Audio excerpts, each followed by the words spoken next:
we're going to load this up to our YouTube channel. So make sure that everybody's got this. And for those of you that are just joining us on YouTube, my name is Kerry. I'm the Market Center Tech Trainer, and we are talking about compliance. And so we just talked about how it's your best friend and worst enemy. Compliance is going to be good for two things. One is to keep you out of court.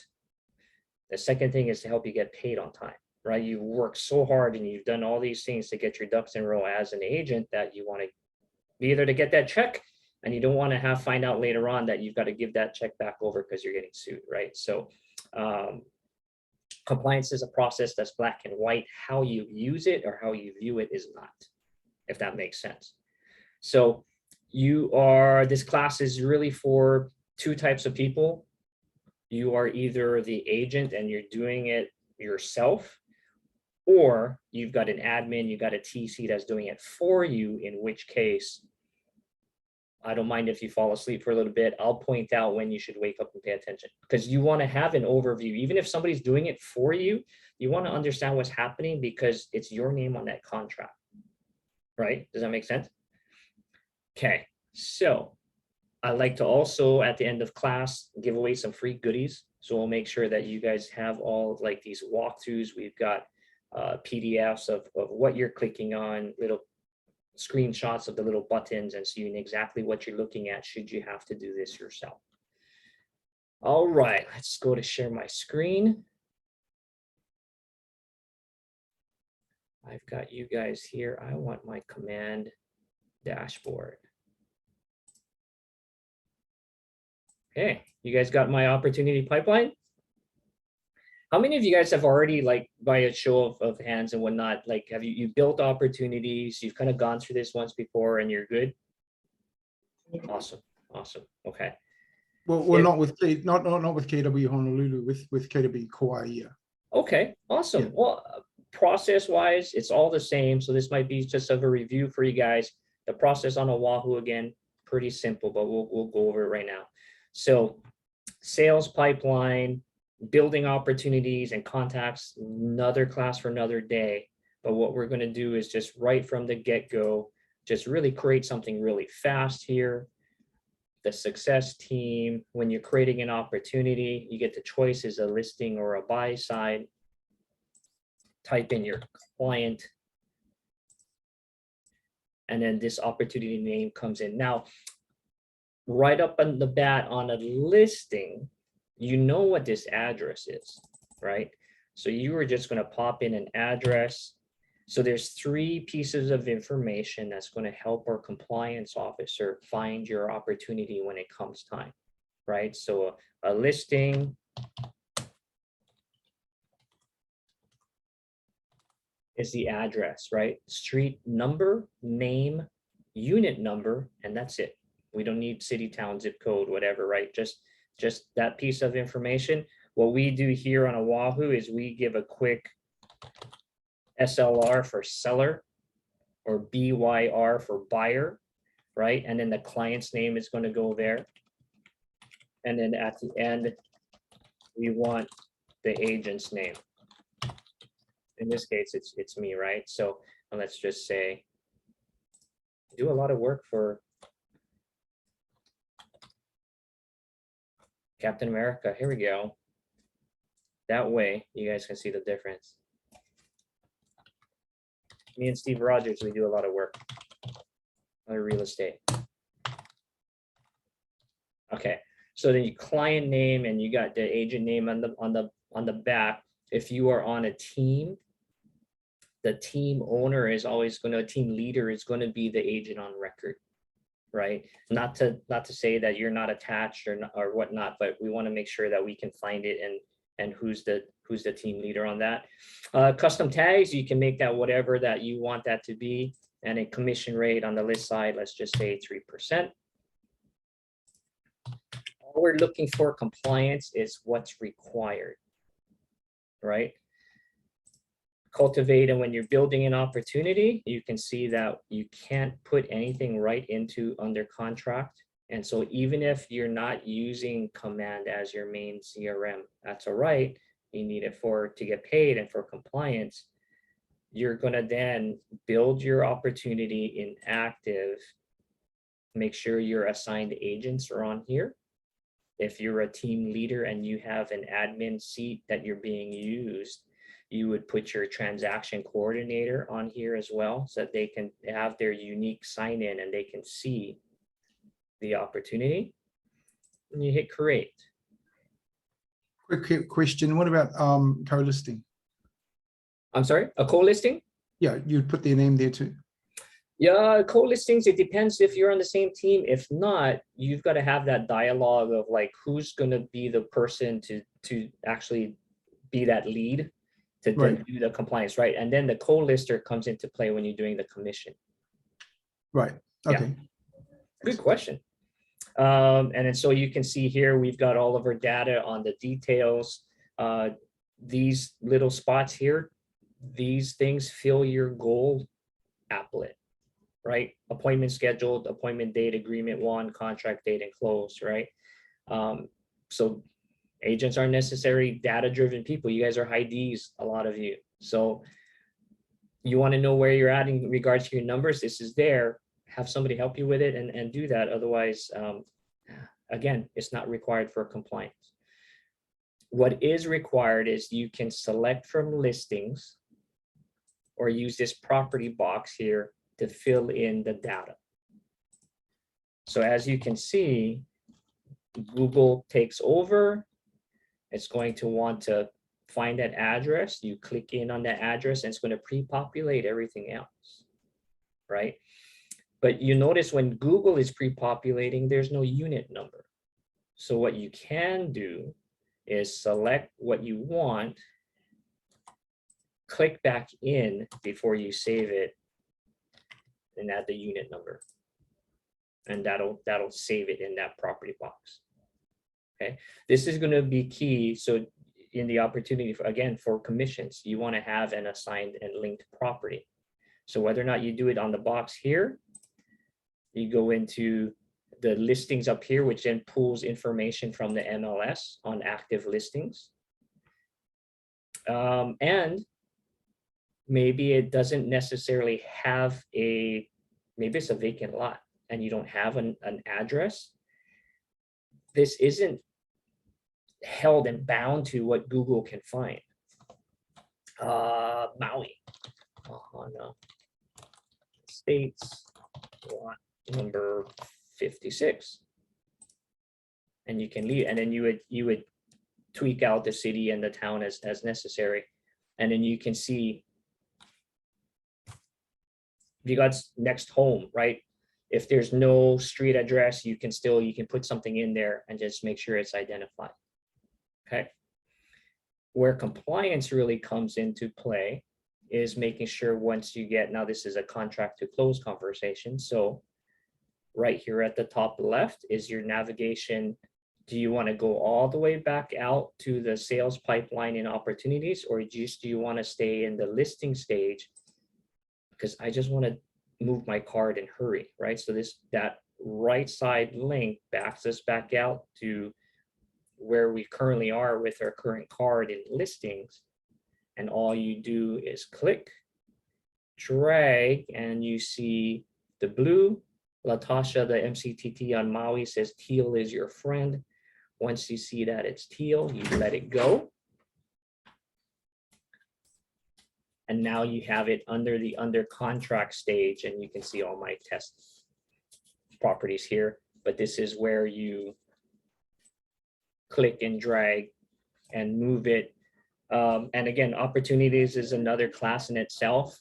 All these, stages where I have escrow, inspections, clear to close, those are all customizable to how you do your business, right? And each stage in here can have a set of checklist items, right? Under contract, hey, we're going into J1, home inspection, hey, we've got this scheduled, and then the checklist allows you to, one, stay organized, but two, update your client through an automatic email. So those are things that are in here as well. Not too bad, kind of in familiar territory so far? Yeah, okay. You're under contract and compliance is in your documents. Now, this is going to probably be familiar to what you guys are used to. A new opportunity needs a checklist type. So we're going to check residential sell most of the time. And you'll see this spit out 3 different categories and 3 different checklists. So because it's a sell, there's a listed where you have your ERS and whatever addenda is necessary. And so this might look different for you guys coming from Kauai than you guys are actively used to. You'll have under contract, which is your purchase contract, escrow instructions, and then we'll go down that list. And then there's going to be a set of closing documents. So the setup is the same. The items might be a little bit different. So what we're looking for here on Oahu, and Maui is very similar to this. The items would be different. The process is the same. On a listing, you have your ERS. And basically this list tells you what's required. So if you're just like, hey, this is my first transaction, I'm running through it, what do I need? You can actually create the opportunity in command, and this is your checklist. When you meet with your seller, hey, I'm gonna go get an exclusive right to sell contract signed. Inside of that contract, basically legal binding document, whether or not it's the ERS or the purchase contract, basically compliance is going, if you say it's going to be there per the contract, that's what they're going to look for, right? So again, it's simple. It may not be easy. So when you pull up in your zip forms, your documents, I have an ERS pulled up. Your exclusive right to sell will say, okay, hey, A11, what addenda are part of this ERS?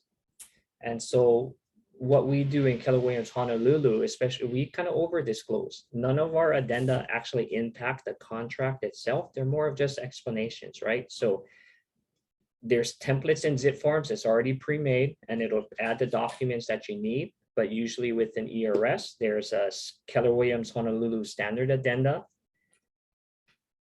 an affiliated business agreement, with First White title, a COVID addenda, and a, gosh, what's the last one? It's on our list inside of command. Standard, ABA, COVID, and dual. So it's not saying that you're going to be in a dual transaction, but you could, right? And so when it comes to the contractual paperwork, if there's a blank space, it's going to be wrong for compliance, right? You got to make sure things are very clear and everything is there.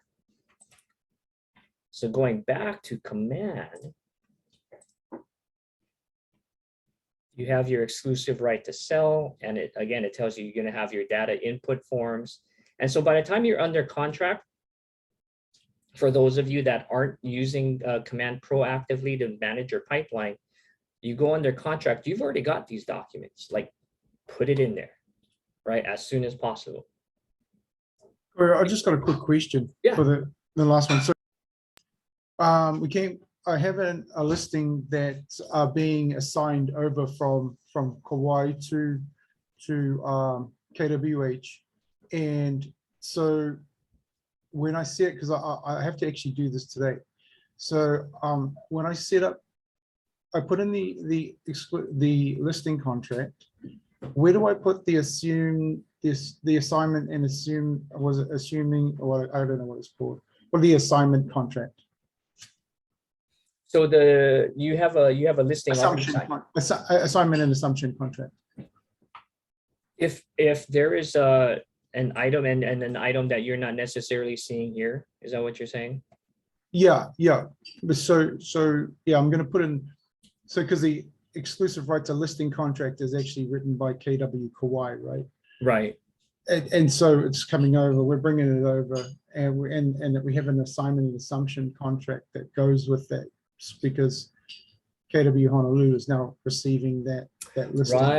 Right. So anything So outside of, right, that's a great, so what I would do, because you're not going to see that on this list, right. is right up here in the top, Mhm. compliance being black and white, there's a couple of key buttons up at the top of every category. You're Okay. going to add a comment.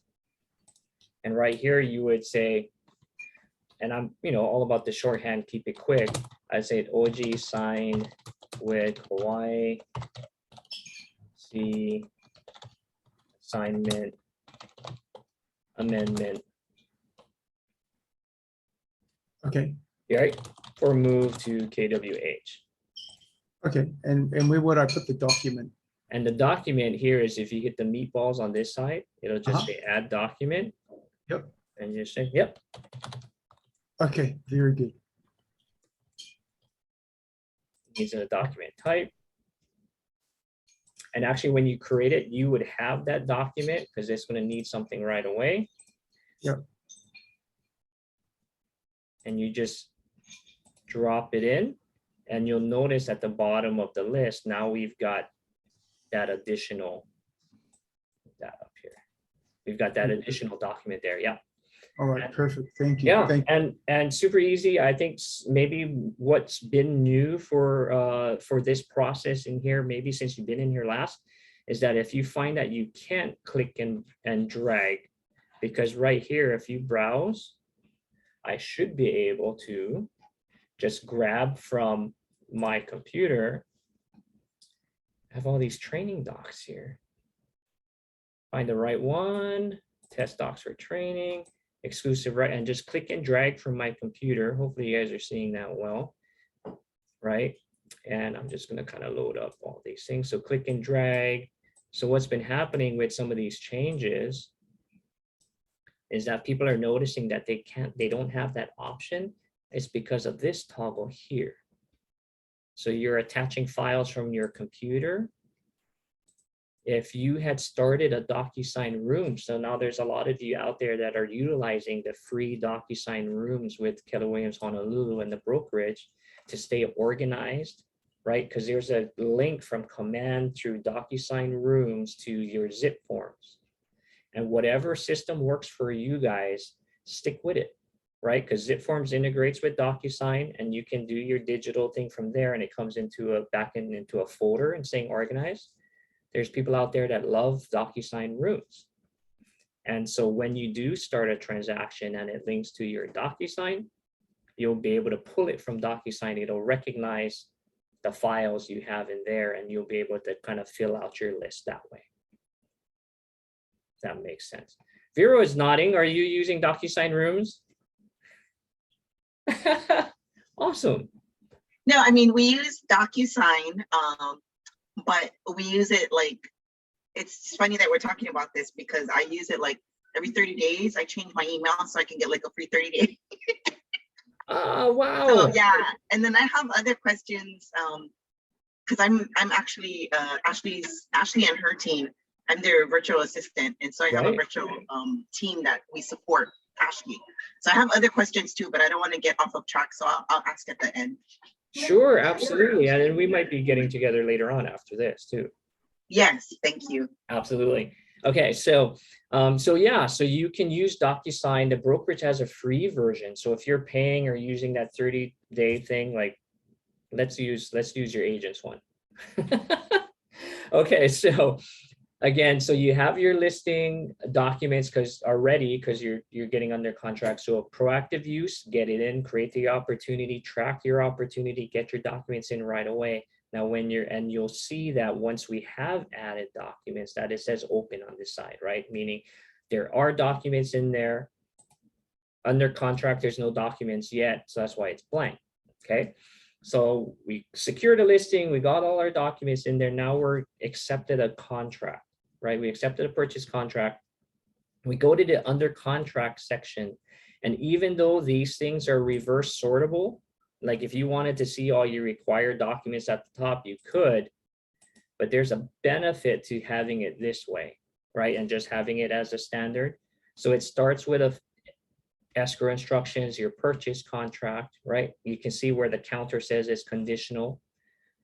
For us, we try and require the KW standard, right? If it gets countered out, it gets countered out.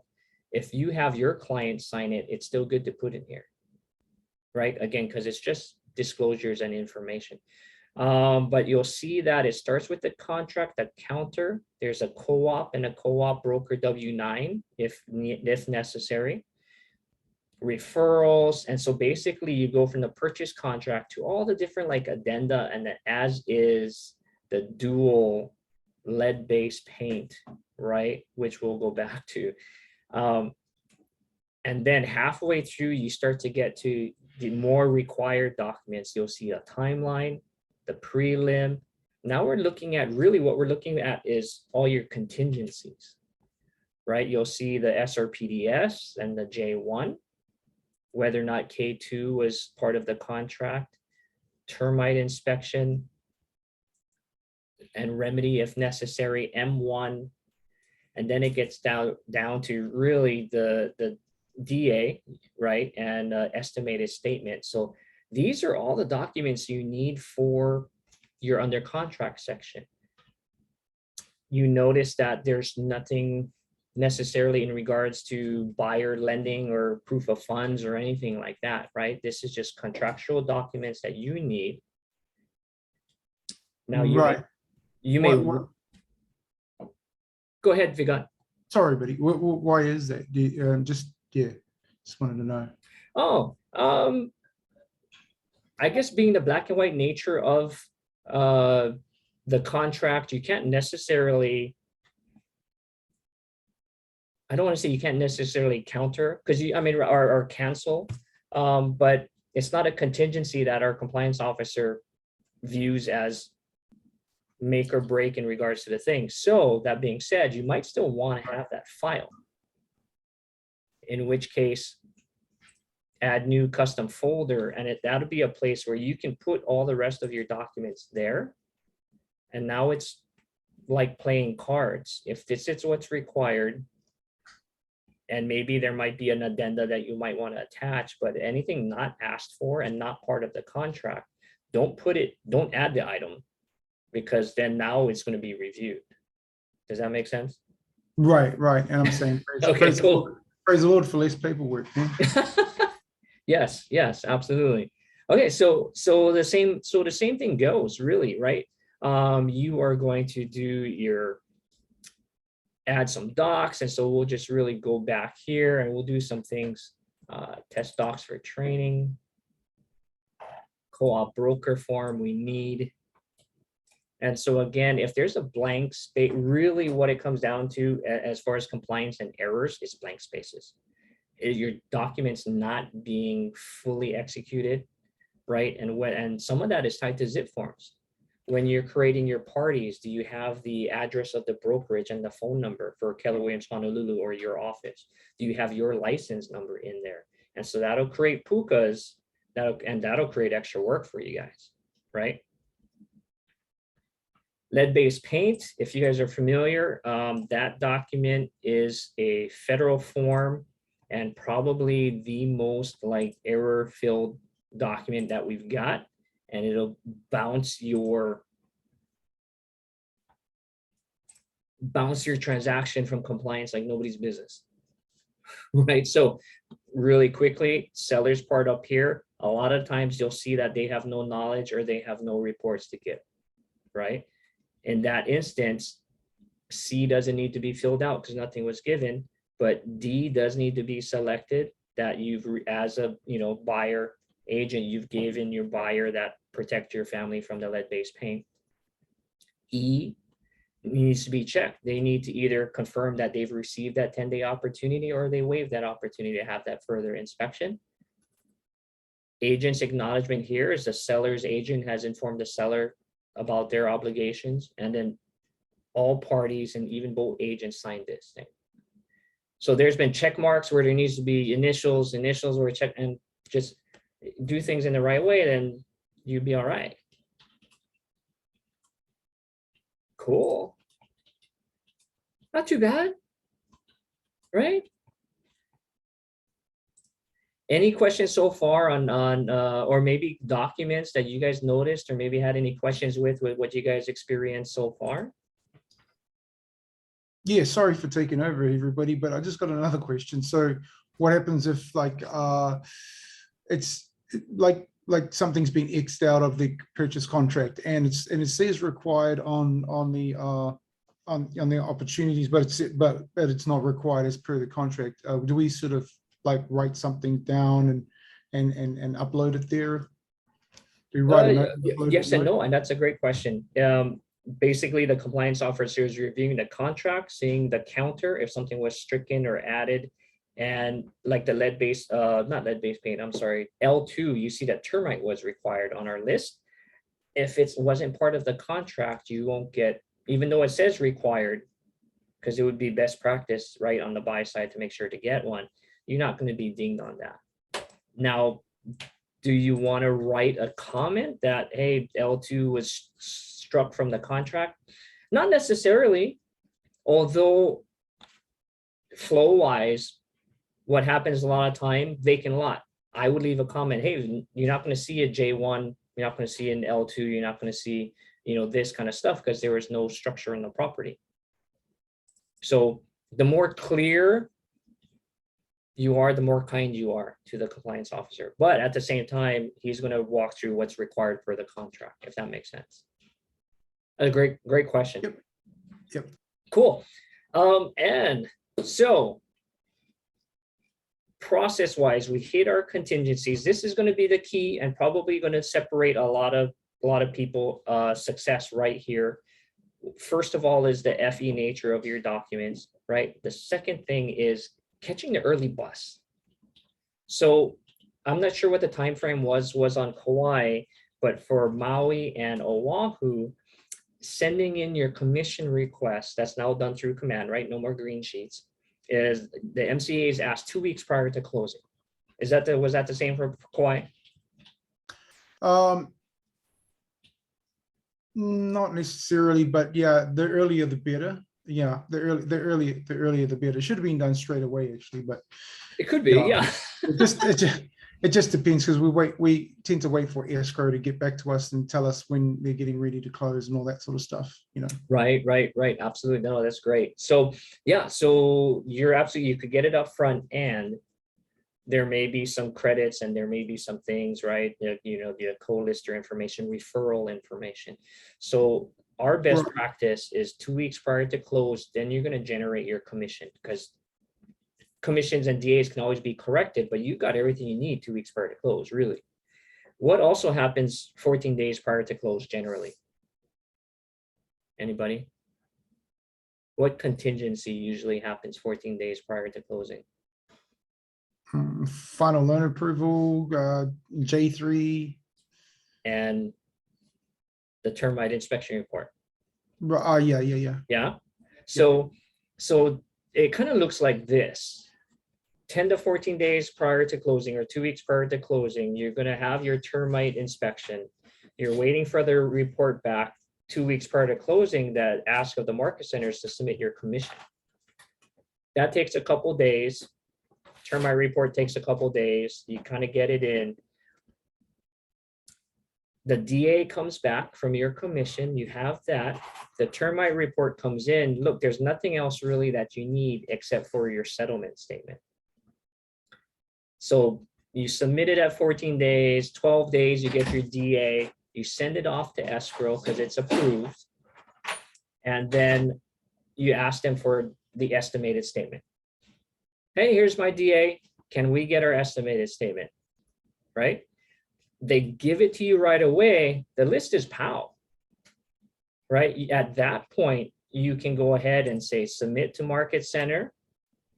You go back up and you can see this change to submitted. You go back up to listed, you submit that as well because each of these are independent categories.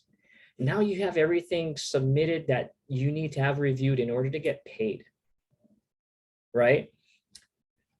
90% of the time, you might get an answer from the escrow officer saying, hey, we don't have final loan numbers yet, right? We're a week and a half out from closing.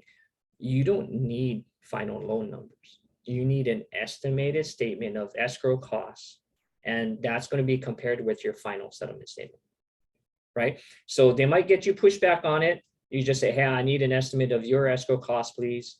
Once you get that estimated, and they'll go, oh, okay, great, I get it. And they'll get you that form, submit your things to the market center. Then I'm not sure if you guys have done this before on your end.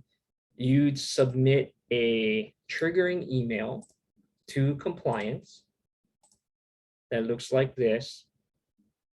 Maui peeps, I wanted to start it with you guys. If you're watching on YouTube, you copy the opportunity name, paste it into the subject of your email. You're going to email compofficer946@kw.com. In the body of your email, compliance being black and white, don't worry about saying, hey, Rob, how are you doing? How's your day? He doesn't need the fluff or want the fluff. Just tell him, hey, ready for initial review. Here's my op ID. This is the agent's name. This is my BIC and their email. This is my escrow officer and my email. Oahu and Keller Williams Honolulu, we just write ready for initial review. Super easy. Okay.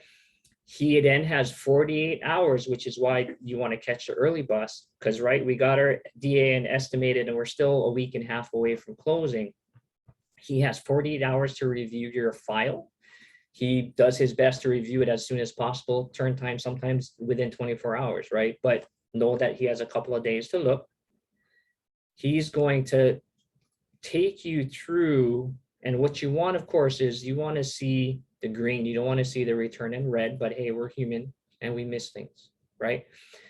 If he returns something, he'll get you an email on that thread, and we're always going to stay on that same thread. He's going to say, hey, review your notes and review notes in command and make the changes and resubmit as soon as possible. Maybe you're missing a signature on the LeadBased Paint, right? Maybe a couple of things were wrong. Doing it early, like this case, missing broker's signature. In this case, you're 10 days prior to closing. They call it cooperating agent, but once the transaction closes, are they really, they're on to their next deal. You're on to your next deal, right? The percentage of correcting errors after the thing closes drops dramatically. And then now you have a hole in your contract that if somebody's not happy to, a year and a half down the road, now you're in some hot water, right? So even though it might delay your payment because we can only release a check to an approved compliance, in the end, it helps you just do the right thing and be okay. All right. But he'll hit you back. You replace your documents with the correction, and we'll make sure you get this walkthrough. It'll show that it's replaced, and then you resubmit on that same email thread. And all you need to do is say, hey, resubmitting for review. He'll take another look, and hopefully he gets you an email that says, hey, you're approved for check release. Attach your closing docs and resubmit that when available. So what we do at the Market Center on Honolulu and Maui is we want to get you paid as soon as possible. We're not holding your check. Don't wait. TCs out there, don't wait for your closing documents. Like, so we're, as an agent, we're not holding you to escrow getting you closing documents. As a buyer, we're not waiting for the seller to adjust it to sold, right? On Oahu, we have 4 days. So we want your check to be done and given right away. So all you really need to do is the listed and the under contract section to get your check released. After that, that's still a privilege. After that, don't forget to close your file, right? We need to make sure that we complete everything. If there's too many things of not getting things closed and completed, then, of course, the Market Center will give you a call and go, hey, Carrie, like, you're not completing your files. We're going to have to wait to release your check until you get everything done. Cool. Not too bad, right? Awesome. Awesome. Hopefully I didn't put you guys to sleep just yet. One more wrinkle, the dual transactions, right? What if this is a dual transaction? we just ask, make it simple. You are going to put, I'm going to go back to this listing opportunity on the very bottom. You should see a conditional space that says buyer estimated statement if representing both sides. Close. You'll see seller's final settlement statement because we're on the list side, but there's a conditional buyer final settlement if we're representing both sides. So we just want you to put your docs in one place, make it easy, right? That doesn't mean that you don't need a buyer opportunity, because the opportunity is tied to Steve Rogers. If Tony Stark is buying his place, I still want to credit Tony Stark with a buy side opportunity, right? And so in this case, 1031 Luawai, I grew up in that house way back. Created up a transaction, buyer. Tony Stark, he's on the buy side. Everything is going to mirror. UIR for buyer. AGT. Harry Scoville, blah, blah. On the buy side, 2.5%. I don't know what the dollar amount, $1 million. We can't go straight into Ray was my transaction coordinator. So now we have a buy side opportunity.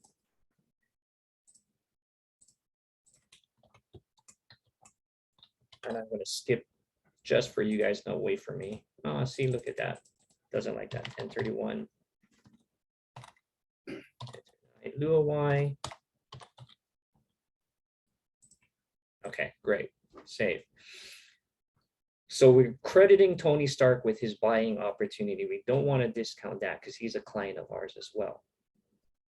You would create a commission on the buy side for your buy side. Okay. Document wise, all your documents are all the same, right? Same purchase contract, same addenda. So we just ask, hey, build the commission and then put all your documents on the selling side. Now, when your dual transaction closes for Tony Stark, you can just move it to close. This is tracking, this is production number, right? Because your commission says, hey, this is one buy side credit. Does that make sense? The guts of it outside of the commission, it doesn't matter because it's all under our listing side. And so now if there's any question like with that, especially, like don't hesitate to reach out and just get some clarification. We're always here to help. You would see submitted change to approved. You would upload your documents from escrow when you get them. You're going to submit that pre-listing questionnaire, submit to MC. Now we got approved, your check is released, you get your closing docs. The seller was taking a long time. If you're on the buy side, 4 days. I finally got it sold. Thank you. Submit it to the market center, trigger him again, submitting for final review. He'll get you, hey, file is complete. Great job. Wash, rinse, repeat as many times as you need to make that life by design that you want. Any questions about process? Is it pretty similar for you guys that have kind of gone through it before on Kauai? The dual agency was a new one for me, and also how you dragged. If you go back to, yeah, that's something that's new to me. Yeah, and it's a great opportunity to the paralysis in command a lot of times is because it's so open, right? This is meant to be a blank slate for you to make your own process. And so you can make that whatever you want. So under contract, I've seen agents add a stage and then it says J1, right? And then it says appraisal. And then what you do is you kind of just make your life, or at least your command life, kind of hectic. And then it's like, ooh, I don't want to use it. Make it simple. Make it simple. Hey, J1, you can do inside of the inspections, you can make as many items as you want. And so this where you can have, hey, and you know what? Not just the J1 itself, you got to schedule that. And then J1 inspection itself. And then anything that you want the client to know about, that's that little client update button. And then you have a little email icon. So as you go through your process for each transaction, you look at your checklist and you go, oh, okay, I did that today. I did this today. And then anything with a client email, they'll get a report at the end of the day saying, this is what we did for you today, right? Scheduled showing, scheduled photos, put a sign in the yard, and it all just kind of automatically goes. So it's helpful for some people. If it's like keeping you from doing your lead gen and doing your one thing, like don't worry about it, right? Make it as simple as possible. The main thing is that you got it. Hey, it's from active, now it's under contract, and then now we're closed. Cool. Any other questions or comments? Not, you know, and again, for some of you out there, this is a first class with me. For you guys, I like to keep it pretty simple. Command seems like a lot, but once you kind of dive in and do a couple of things once or twice, you're like, I got it. Awesome. No questions? Cool. You know what? The compliance especially, last thing I'll probably leave you with if there's no questions, is just a little thing that stuck with me. I've heard it once years ago, and it kind of stuck with me. We'll go over that. And again, if there's anything I can help, my email is kwhtech946@gmail.com. As you guys grow in your comfort and effectiveness with using the system, like that's what I'm here for. There's lots of video training, lots of YouTube and Scott Leroy marketing classes and stuff on the marketing calendar. I'm here for the hands-on. If it's helpful, I'm here. If you guys are just starting with us, zip forms, free DocuSign, Market Center training calendar. Touch base with me. Let's set up a time, and then we'll just kind of check under the hood of your command and make sure you're all synced. Okay. But the thing that I heard years ago was this poem called Pretty Good by Charles Osgood. And when it comes to compliance, this is super huge and important because there's being pretty good at something, right? So there once was a pretty good student who sat in a pretty good class and was taught by a pretty good teacher about compliance, but who's taught by a pretty good teacher who always let pretty good pass. He wasn't terrific at reading. He wasn't a whiz bang at math, but for him, education was leading straight down a pretty good path. He didn't find school too exciting, yet he wanted to do pretty well. And he did have some trouble with writing since nobody taught him to spell. When doing arithmetic problems, pretty good was regarded as fine. 5 + 5 needn't always add up to be 10. A pretty good answer was 9.